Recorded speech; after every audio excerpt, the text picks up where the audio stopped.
시간으로 아주 쇼킹한 두 가지 사실을 여러분들에게 소개해 드리면서 말씀 한가운데로 초대를 할까 합니다. 먼저 한 45초짜리 동영상 하나 보실까요? 예. 초저출산의 브레이크는 없는 걸까요? 지난해 연간 합계 출산율이 0.7명대로 곤두박질 쳤습니다. OECD 국가 중에서 아이 한 명도 안 낳는 유일한 국가입니다. 1970년 101만 명이던 한 해 출생아 수는 지난해 4분의 1토막이 났습니다. 태어나는 아기가 사망자 수를 채우지 못하면서 인구 자연 감소에 가속도가 붙었습니다. 30년 뒤에 매년 포항시 규모의 도시가 하나씩 사라지는 셈입니다. 이대로 인구 절벽을 향해 떠밀려가야 할까요? 우리나라가 OECD 가입 국가 중에서 저출산 1위랍니다. 1위. 이대로 가다가는 대한민국의 미래가 없다라고 하는 결론이 되겠지요. 자, 뿐만 아니라 천국의 절대 기준이요 자격이 되고 있는 어린 아이들이 이 땅에서 점점 감소되고 있다는 사실이지요. 이 저출산의 문제는 남의 나라 얘기, 남의 문제가 아니라고 하는 것이에요. 저출산 대책들 여러분 보세요. 애 낳았다고 해서 돈 몇 푼 집어준다고 해서 근본적인 문제가 해결될까요? 제가 생각을 할 때에는 역세권마다 청년 주택들을 세울 것이 아니고 신혼 부부 주택들을 세워야 됩니다. 역세권마다 청년 주택 세우니 아이들이 뭐가 부럽겠어요? 내 집 있겠다, 역세권 가깝겠다. 청년들 주택보다 더 시급한 것이 신혼 부부들을 위한 주택이고, 정부에서 괜히 쓰잘데없는 곳에 에너지 낭비하기보다는 육아 정책에 올인해야 되지 않을까 하는 그런 생각을 해봐요. 중소도시에 가게 되면 지금 주일학교가 사라진 교회들이 굉장히 많습니다. 학생회도 없는 교회가 많습니다. 이제 대도시로 들어와 봐도 대도시에서도 주일학교 아이들이 반토막 났어요. 반토막. 출산 절벽이라고 이야기하지 않습니까? 이대로 계속 가게 되면은 한국 교회도 머지않아 유럽 교회 짝 나는 것은 시간 문제라고 하는 이야기예요. 자, 또 한 가지 이제 충격적인 사건이 뭔가 하면은 지난 주간에 여러분들 매스컴을 보셨겠습니다만은 저 아프리카 케냐에서 기쁜 소식 국제 교회 사건입니다. 자, 거기 담임 목사가 맥켄지 은탱계 목사가 교인들에게 굶어 죽으면 천국 갈 수 있다 라고 가르쳐서 가르침대로 성도들의 시신 47구가 발견이 되었고요. 그들이 은신하고 있는 산과 숲을 지금 수색하는 가운데 있는데 시신은 더 많이 늘어날 것으로 보도되었습니다. 아니, 아무리 아프리카라고 하지만 아니 어떻게 이런 일이 다 일어날 수가 있을까요? 굶어 죽으면 천국 갈 수 있다. 저는 그 소식을 접하면서 고인이 되신 한경직 목사님이 살아생전에 아프리카를 다녀오셔서 하신 말씀이 새삼 떠오르더라고요. 그 한경직 목사님이 아프리카 다녀오셔가지고 목회자들에게 무슨 이야기를 했는가 하면 오늘날에도 종교개혁은 꼭 있어야겠디다. 내가 저 아프리카에 가보니까 이건 기독교인지 미신인지 도대체 구분이 안 갈 정도로 기독교가 토착화되었습니다 라고 하는 그 안타까운 말씀이었습니다. 아니 글쎄 굶어 죽으면 천국 갈 수 있다고 가르치는 목사나 그 가르침을 받아서 굶어 죽는 성도들이나 어리석기는 내 한 가지 아니겠습니까? 적어도 성경에 대한 기본적인 지식만 가지고 있었더라도 이런 어리석은 선택은 하지 않았을 텐데, 아마 여러분들이 한번 대답해 보시기 바랍니다. 어떻게 천국 갈 수 있습니까? 어떻게 하늘나라 갈 수 있습니까?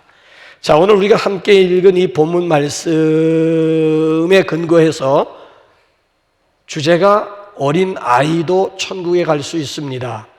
이 주제 자체가 사실은 논란의 여지가 있는 주제이기도 합니다. 왜냐하면 많은 사람들이 어린 아이들은 다 천국 가는 줄 알고 있습니다. 아직 때가 묻지 않았다는 거예요. 아직 순수하다는 거예요. 아직 죄가 무엇인지 모르기 때문에 어린 아이들은 자동적으로 다 천국 가는 줄로 알고 있습니다.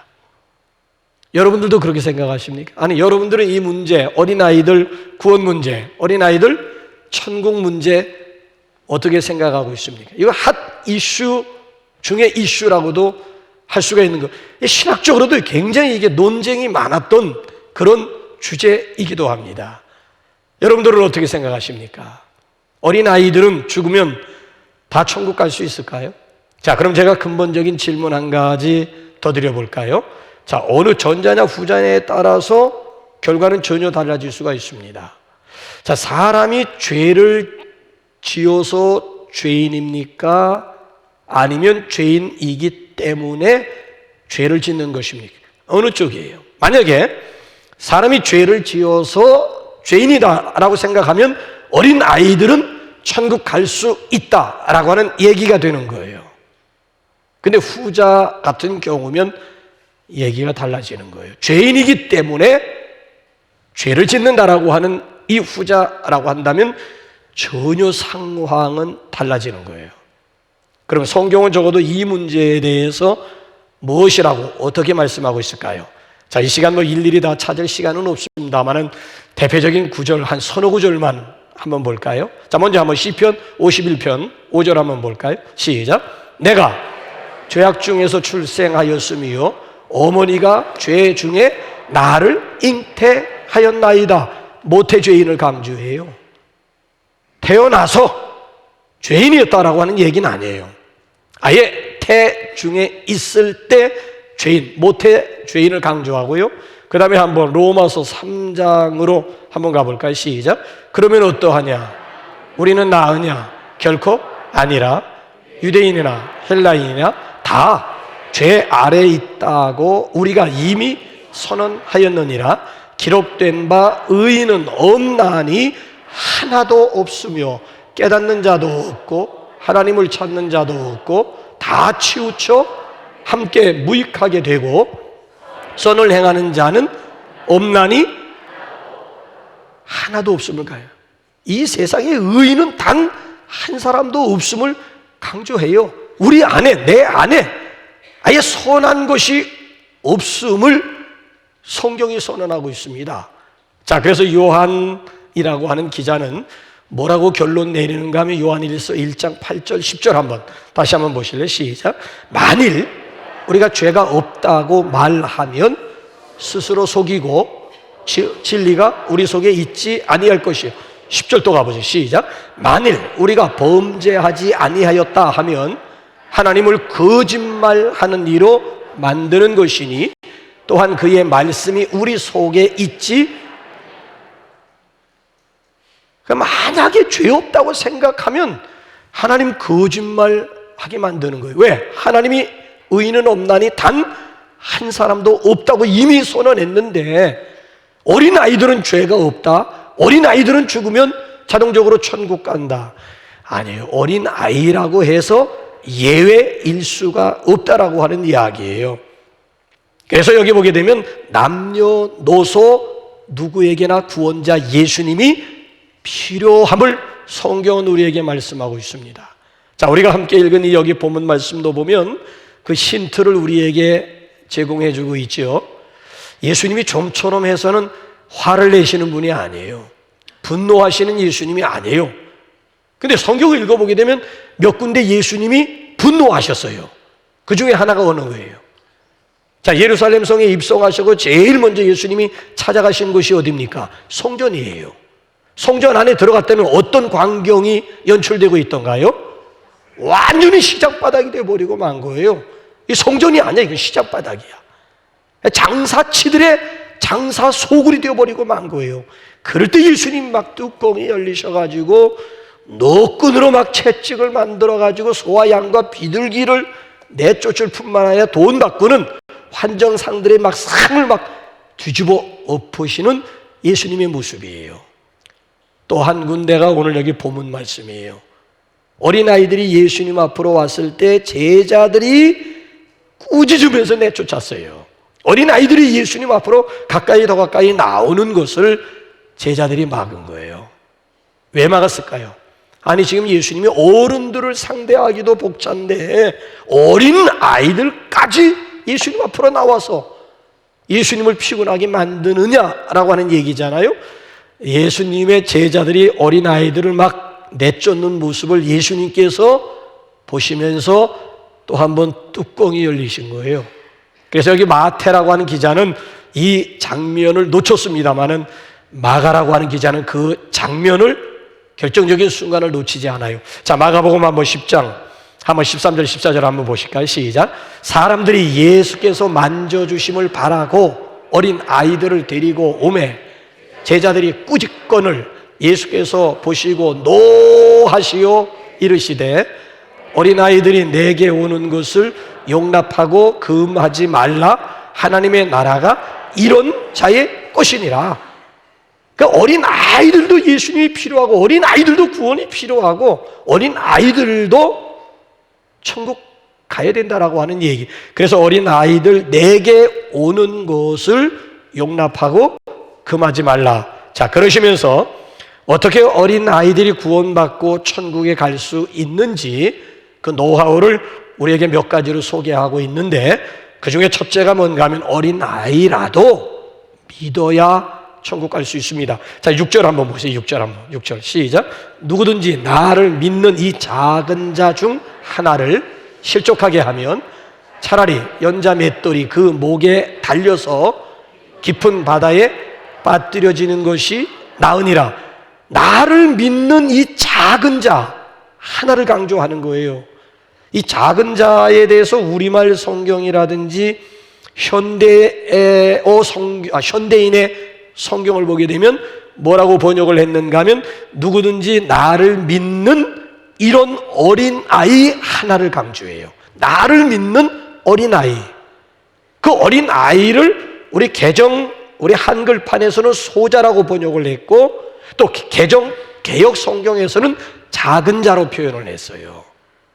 그 작은 자 속에는 누가 포함이 되어져 있는가 하면 어린아이와 그 당시 사회적인 약자들을 포함해서 소자 아니면 작은 자로 표현을 했다라고 하는 얘기예요.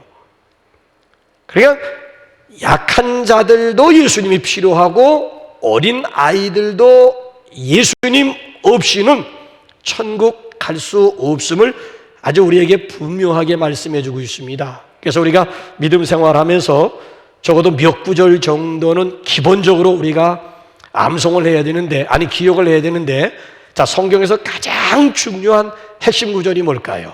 자, 요한복음 한번 3장 16절 한번 볼까요? 공통점이 있다는 거예요. 시작. 하나님이 세상을 이처럼 사랑하사 독생자를 주셨으니 이는 그를 믿는 자마다 멸망하지 않고 영생을 얻게 하려 하심이라. 로마서 10장 10절 중요하지요. 시작. 사람이 마음으로 믿어 의에 이르고 입으로 시인하여 구원에 이르느니라. 다시 요한복음 1장 12절 굉장히 중요하지요. 시작. 영접하는 자 곧 그 이름을 믿는 자들에게는 하나님의 자녀가 되는 권세를 주셨으니. 세 구절 공통점이 뭐예요? 믿어야 영생을 얻고 믿어야 의롭다함을 받을 수가 있고 믿어야 하나님의 자녀가 될 수 있음을 여기서 강조해 주고 있는 거예요. 그러니까 여기에 어린 아이라고 해서 예외 아님을 우리에게 분명하게 말씀하고 있습니다. 그래서 여러분 보세요. 부모의 거룩한 욕심으로 인해서 유아 세례들을 받는 거예요. 비록 내 아이가 철모르는 어린 아이라 할지라도 우리 아이에게 하나님의 긍휼, 하나님의 자비, 하나님의 은혜가 임하기를 바라는 부모들의 마음이 있는 거예요. 부모들. 오늘 여기 본문 말씀도 보세요. 자, 그 당시 부모들도 자기 어린 아이들이 예수님의 은혜, 예수님의 축복을 받기 원해서 업고 안고 예수님 앞에 나왔습니다. 근데 제자들에 의해서 제지당하고 있는 그런 모습 아니겠습니까? 그럴 때 예수님께서 꾸짖으시면서 어린아이도 내게 와야 된다. 어린아이 내게 와야 된다는 거예요. 어린아이도 내게 와야 된다 라고 하시면서 일일이 그 어린아이들 머리에다 손을 얹으시면서 예수님께서 축복해 주셨습니다. 그러니까 예수님 없이 구원받고 예수님 없이 천국 갈 수 있다라고 하는 그런 내용이 아니에요. 자, 그런가 하면 두 번째로 어린아이도 돌이켜야 천국에 갈 수가 있습니다. 자, 우리 한번 3절 한번 보시죠. 3절 한번 시작. 이르시되 진실로 너희에게 이르노니 너희가 돌이켜 어린 아이들과 같이 되지 아니하면 결단코 천국에 들어가지 못하리라. 자, 저기 돌이켜라고 하는 단어를 보게 되면은 영어 성경을 여러 번 가지고 이렇게 비교를 해보니까 딱 두 가지로, 공통적으로 두 가지로 돌이켜를 번역했어요. converted로 번역을 했던가 아니면 turn from your sin으로 번역을 했더라고요. turn from 해야 된다라고 하는 거예요. 돌이켜, 이걸 회개라고 얘기를 하잖아요. 방향 전환을 얘기하고 있는 거예요. 그러니까 인간은 생내적으로 하나님과 멀어진 상태예요. 태어나면서부터 하나님을 등지고 태어나는 거예요. 살면서 세상으로 가고 하나님으로부터 점점 멀어지는데 일생 가운데 한 번쯤은 턴후렴이 필요하다. 턴후렴이 있어야 된다는 거예요. 회개라고 하는 것은 방향 전환이거든요. 하나님을 등지고 살던 인생이 완전히 턴후렴 해가지고 하나님 앞으로 돌아오는 일이 있어야 된다는 얘기예요. 하나님 앞으로 방향 전환을 한 사람들이 시간마다 하나님 앞에 나와서 손을 씻고 더러워진 발을 씻는 행위를 가리켜서 우리는 고백이라고도 얘기하고 하나님 앞에 자백이라고도 이야기하지 않습니까? 돌이킴이 없이는 결단코 천국에 들어갈 수 없음을 예수님께서 아주 분명하게 말씀하고 있습니다. 그래서 예수님이 첫 번째 외친 말씀, 세례 요한이 첫 번째 외친 말씀이 똑같잖아요. 그게 뭐예요? 회개하라, 천국이 가까웠느니라. 세례 요한도 첫 메시지가 회개하라, 천국이 가까웠느니라. 예수님도 공생애를 시작하시면서 첫 번째 외치신 말씀이 회개하라, 천국이 가까웠느니라. 그래서 예수님도 어린 아이들이 내게 오는 것을 용납해야 되고 절대 막아서는 안 된다라고 하는 얘기예요. 어린아이들도 돌이켜야 천국에 갈 수 있습니다. 자, 이발사와 목사가 나란히 길을 가는데 이발사가 기독교의 모순에 대해서 계속 얘기합니다. 하나님 안 계시다는 거야. 만약에 하나님이 살아계신다면 어떻게 이 땅에 이렇게 악인들이 많을 수가 있고 그 악인들이 득세할 수가 있느냐. 세상 돌아가는 꼬라지를 보게 되면 하나님이 안 계시다는 거예요. 막무가내로.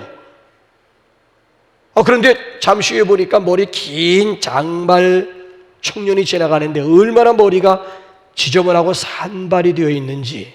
여보, 당신 이발사 하냐? 저 청년 머리 좀 깎아줘. 저 머리가 저게 뭐야? 그랬더니만 이발사가 하는 얘기가 아니 목사님, 저 청년이 내게 와야 내가 머리를 깎아주든지 할 것 아니겠습니까? 그럴 때 목사님이 한마디 했더랍니다. 마찬가지야. 악한 사람들이 하나님을 찾지 않으니까 결국 그게 누구의 책임이란 말인가? 여러분, 그렇습니다. 오늘도 돌이키는 자들에 대해서 하나님은 결코 외면하시지 않습니다. 여러분, 탕자의 아버지를 보세요. 둘째 녀석이 아버지의 유산을 미리 챙겨가지고 먼 나라로 떠났어요. 자, 아들이 가출한 그 시점부터 아버지는 날이면 날마다 대문 밖에 가서 서성거리면서 집 나간 아들을 기다리고 있습니다. 이제 아들이 화랑망탕하다 있는 것 다 허비하고 결국 거지 새끼가 되어가지고 결국 아버지의 집으로 돌아올 때 성경을 여러분 보세요. 상거가 멀지만은 아들이 아버지를 알아봤다는 얘기 아니에요. 아버지가 멀리 오는 아들을 그래서 버선바람으로 막 뛰쳐나가가지고 그대로 막 끌어안고 KISS를 퍼붓고 있는 그런 모습. 그러니까 아들의 있는 모습 그대로를 용납하세요. 그리고 지금 이 아들이 금의환영하는 거 아니잖아요. 근데 그 아들을 위해서 살찐 송아지를 잡으면서 막 동네 잔치판을 벌이고 있는 탕자의 아버지, 이것이 곧 위에 계신 우리 하나님 아버지의 모습이라고 하는 거예요. 있는 모습 그대로 누구든지 돌이키기만 하면 그대로 용납해 주시는 사랑의 하나님이에요. 돌이킴이 있고서야 천국 잔치에 참여할 수 있음을 아주 우리에게 너무나 분명하게 말씀하고 있는 거예요. 자, 그런가 하면은 어린 아이처럼 자기를 낮추는 사람이 천국에 들어갈 뿐만 아니라 천국에서 가장 큰 자임을 예수님께서 끝으로 말씀합니다. 잠언서라든지 야고보서 4장을 보게 되면 하나님은 교만한 자를 대적하시고 겸손한 자에게 은혜를 베푸시니라 그랬어요. 그 은혜 중에서도 최고의 은혜가 뭐예요? 구원의 은혜인 줄로 믿습니다. 자, 본문 말씀 한번 4절 한번 다시 한번 노래 한번 읽어볼까요? 시작. 그러므로 누구든지 이 어린 아이와 같이 자기를 낮추는 사람이 천국에서 큰 자니라. 어린 아이와 같이 자기를 낮추는 사람이 천국에만 들어가는 것이 아니라 천국에서도 큰 자가 될 수가 있다는 거예요. 그래서 5절 말씀을 보게 되면 예수님과 어린아이는 코드가 똑같아요. 자, 우리 한번 5절 한번 보세요. 5절 보세요. 시작. 누구든지 내 이름으로 이런 어린아이 하나를 영접하면 곧 나를 영접하며 어린아이 이퀄 예수님 이퀄 어린아이가 되는 거예요. 어린아이 영접하면 나를 영접하는 거고 나를 영접하면 어린아이. 그러니까 예수님과 어린아이는 코드가 똑같은데 그 코드명이 뭐예요? 자기를 낮춘다라고 하는 면에 있어서는 어린아이나 예수님이나 똑같다라고 하는 거예요. 자, 마태복음 11장 29절에서 예수님이 답답하셔서 이런 말씀을 하세요. 나는 마음이 온유하고 겸손하니 나의 멍에를 메고 나를 배우라고 그래요. 나는 마음이 온유하고 겸손하니 제발 나를 배우라는 거예요. 제발 나를 배우라는 거예요. 자, 빌립보서 2장 5절 보게 되면 너희 안에 이 마음을 품으라 곧 그리스도 예수의 마음이니 하면서 그리스도 예수의 마음이 어떤 마음인가를 그 다음 빌립보서 2장 6절부터 11절까지 보게 되면은 성육신을 놓고 설명하세요. 원래 예수님은 하나님과 동등하신 분입니다. 삼위일체. 성부, 성자, 성령 하나님이 동등하신 분이에요. 차등이 있고 계급이 있는 분들이 아니에요. 똑같은 분이에요. 그게 세 분인 것 같지만 한 분이고 한 분인 것 같지만 세 인격이 살아있기 때문에 삼위일체. 예수님은 하나님과 동등하신 분임에도 불구하고 동등됨을 주장하지 아니하시고 오히려 당신을 비우시고 또 비우셔가지고 예수님이 인간의 몸을 입고 이 세상에 오셨다는 거예요. 낮고 천한 이 세상에 오신 것 그 자체가 이보다 더 낮아질 수는 없다. 하나님이신 예수님이 인간의 몸을 입고 이 세상에 오신 사건, 이보다 더 낮아질 수가 없다는 거예요. 그래서 예수님께서 예루살렘 성에 입성하실 때에 백마 타고 입성하셨습니까? 예수님이 예루살렘 성에 뭘 타고 입성하시던 거예요? 사순절 때 우리 함께 나누었잖아요. 뭘 타고 입성했어요? 나귀가 아니에요. 뭐예요?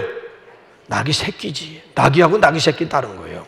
나귀 타고 입성하신 것이 아니라 나귀 중에서도 나귀 새끼 타면 발이 그냥 땅에 끌릴 나귀 새끼 타고 입성하신 이유가 뭐예요? 스가랴 선지자가 해석해주고 있잖아요.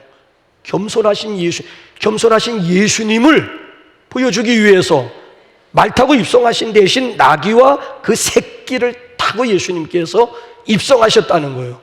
그럼에도 불구하고 도대체 이 인간들이 깨달지 못하니까 노골적으로 나는 마음이 온유하고 겸손하니 나의 멍에를 메고 내게 배우라고 예수님께서 직접적으로 직구를 날리지 않았습니까? 그러니까 이 세상에서 당신과 이런 코드가 가장 가까운 대상이 바로 어린 아이였다라고 하는 이야기.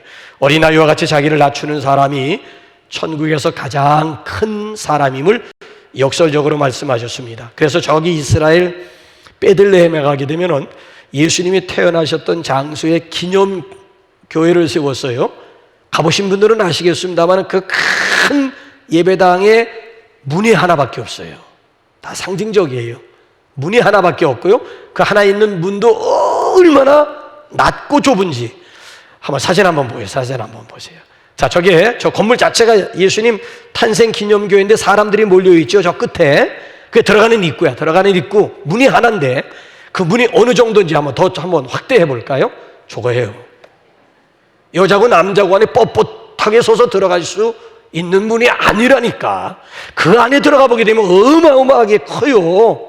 그 큰 건물에 문이 하나밖에 없는데 하나밖에 없는 문도 허리를 90도 정도 숙여야만 그 안에 들어갈 수 있도록 누구든지 겸손한 사람이 그 안에 계신 예수님을 만날 수 있다라고 하는 상징적 의미가 담겨져 있는 거예요. 명석한 학생들만 모인다는 어느 의과 대학에서 수석과 차석 아이가 서로 내가 크니 하면서 도토리 키재고 있습니다. 자, 이 두 학생은 서로의 의학 지식을 자랑하기 위해서 환자들만 보면은 병명을 알아맞히는 게임을 한 거예요. 자, 오늘 이 두 학생이 병원 복도를 걸어가고 있는데 맞은편에서 남자 한 분이 얼굴이가 이그러진 가운데 허리를 숙이고 엉거주춤하면서 걸어오고 있어요. 한 아이가 그 남자를 보면서 저 남자는 분명히 루머티즘 관절염 환자야. 그랬더니 옆에 있는 학생이 반겨 아니야. 내가 볼 때 허리 디스크 환자야. 그래서 서로 루머티즘 환자다 아니면 허리 디스크 환자다 하면서 옥신각신하고 있는데 그 남자가 가까이 와가지고 심겹게 묻습니다. 저 여기 화장실이 어디예요? 아니 지금 급해가지고 지금 근데 거기다 대고 무슨 루머티즘 뭐 관절염이 어떻고 무슨 허리 디스크가 어떻고. 여러분 실력이나 성공보다도 사실 중요한 것이 겸손한 인격입니다. 겸손한 사람이 겸손하신 예수님 만날 수가 있고요. 겸손한 사람이 겸손하신 예수님이 계신 천국에 들어갈 수가 있습니다.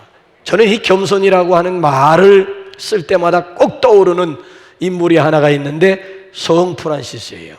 이 성 프란시스 제자가 환상 중에 천국을 다녀오게 되었답니다. 천국 가서 구경을 하는데 천국 가니 정말 보좌들이 쫙 있는데 가장 높은 보좌가 유일하게 비어있는 거 있지요.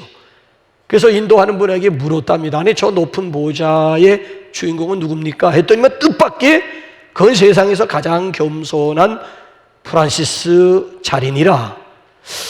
아무리 자기 스승이지만은 자기 스승이 천국에서 가장 높은 자리에 앉는다라고 하는 소리를 들으면서 질투심이 생겼어요. 그래서 어느 날 자기 스승을 테스트해보기 위해 가지고 조용한 시간에 물었습니다. 스승님은 자신을 어떤 사람이라고 생각하십니까? 라고 물었더니만 이 스승이 생각하고 자시고 할 것도 없이 나 세상에서 제일 악한 사람이지. 스승님 그건 위선입니다. 아니 세상 사람들이 자타가 다 인정하는 성자 아닙니까? 아니 세상에는 살인자, 도둑놈, 사기꾼들 아니 이런 악한 사람들이 얼마나 많은데 선생님이 가장 악한 자라니요? 그건 말도 안 됩니다. 그럴 때 이 스승이 빙그레 웃으면서 그 제자에게 뭐라고 대답한 줄 아십니까? 아니야. 나는 세상에서 가장 악한 사람이야. 하나님의 은혜가 있기에 그 은혜로 인하여 오늘의 내가 있는 걸세. 만약에 하나님께서 나에게 베풀어 주신 그 놀라우신 은혜를 다른 사람에게도 베풀어 주었다면 그 사람은 나보다 훨씬 좋은 사람이 되어 있을 거야. 역시 겸손하긴 겸손하잖아요. 여러분들에게 제가 한번 물어보겠습니다. 여러분, 겸손한 사람이 인격자입니다. 겸손한 사람이 가장 강한 사람입니다. 아니, 겸손한 사람이 가장 큰 자입니다. 아니, 겸손한 사람이 가장 의의 사람임을 알아야 됩니다. 여러분 겸손하십니까? 얼마나 겸손하세요? 아니, 어느 정도 낮아질 수 있습니까? 자, 신구약에 나와 있는 인물들이 2930명 정도가 되는데 그 중에 하나님의 사랑을 가장 많이 받은 사람이 다윗이야, 다윗. 물론 야곱과 다윗이 서로 쌍수를 이루고 있습니다만은 성경에 다윗 이름이 야곱 이름보다는 거의 배 정도 많이 나오는 것으로 미루어 볼 때 역시 하나님의 사랑을 가장 많이 받은 사람은 다윗이에요, 다윗. 다윗이 자기 자신을 어느 정도까지 낮췄는지 아십니까? 여러분 한번 사무엘하 6장 22절 한번 보세요. 시작. 내가 이보다 더 낮아져서 스스로 천하게 보일지라도 내가 말한 바 계집종에게는 내가 높임을 받으리라 한지라. 자, 저 말씀에 대한 배경이 뭐예요? 자, 하나님의 법궤가 예루살렘 성에 입성, 오벳 에돔의 집에 머물렀던 블레셋 나라에 빼앗겼다가 결국 우여곡절 끝에 오벳 에돔의 집까지 하나님의 법궤가 옮겨졌어요. 들어오려고 하다가 송아지 사건으로 인해서 우사라고 하는 사람이 즉사해서 다윗이 성전 안으로 예루살렘 성으로 하나님의 법궤를 모시려고 하다 오벳 에돔의 집에 3개월 머무는 동안 하나님께서 오벳 에돔 집에 엄청나게 복을 부어주신 거예요. 그 소리를 다윗이 듣고 다시 하나님의 법궤를 들여올 때는 수레에다 실은 것이 아니라 하나님의 말씀대로 제사장들이 다 궤를 어깨에다 메고 그리고 이제 성경 말씀 원칙 따라 예루살렘 성 안으로 들어올 때 다윗 왕이 너무너무 기뻐가지고 그 법궤 앞에서 막 덩실덩실 막 춤을 추면서 찬양을 하면서 하나님의 법궤를 맞이하게 됩니다. 춤을 추는 과정에서 바지가랭이가 흘러내리게 된 거예요. 그 모습을 창가에서 아내였던 미갈이 내다보면서 쪽팔린 거야. 너무 창피한 거야. 저 남자가 내 남편 맞아? 저 남자가 이스라엘의 2대 왕 맞아? 왕이 저게 뭐야? 뭐 이런 마음 가지고 다윗 왕이 집으로 돌아올 때 조롱 섞인 말을 내뱉게 돼요. 그럴 때 다윗이 보인 반응이 사무엘하 6장 22절이에요. 내가 이보다 더 낮아져서 스스로 천하게 보일지라도 why not? 아니 이보다 네가 보는 바 내가 천하게 보여지느냐? 그보다 더 낮아지고 더 천해진다 할지라도 얼마든지. 어린아이와 같은 이런 다윗의 마음이 하나님의 마음에 합한 거예요. 합한 거야. 그래서 내 뜻을 다윗을 통해서 다 이루리라고 하나님이 아주 공공연하게 말씀하고 있는 거예요. 보세요. 아니 예수님과 본문에 나와 있는 어린아이와 코드가 같아요. 그래서 어린아이가 천국의 기준을 이루고 있다라고 하는 얘기고, 구약에도 보게 되면 다윗이 어떻게 하필이면 2930명 가운데 하나님의 사랑, 하나님의 축복을 가장 많이 받을 수가 있는 어린아이와 같은, 여러분들이 왕된 입장에서 사람들 앞에 춤출 수, 아니 이 가운데서 박수 치는 것도 창피한데 무언 사람들 앞에 춤을 추겠다는 거예요. 말도 안 되지.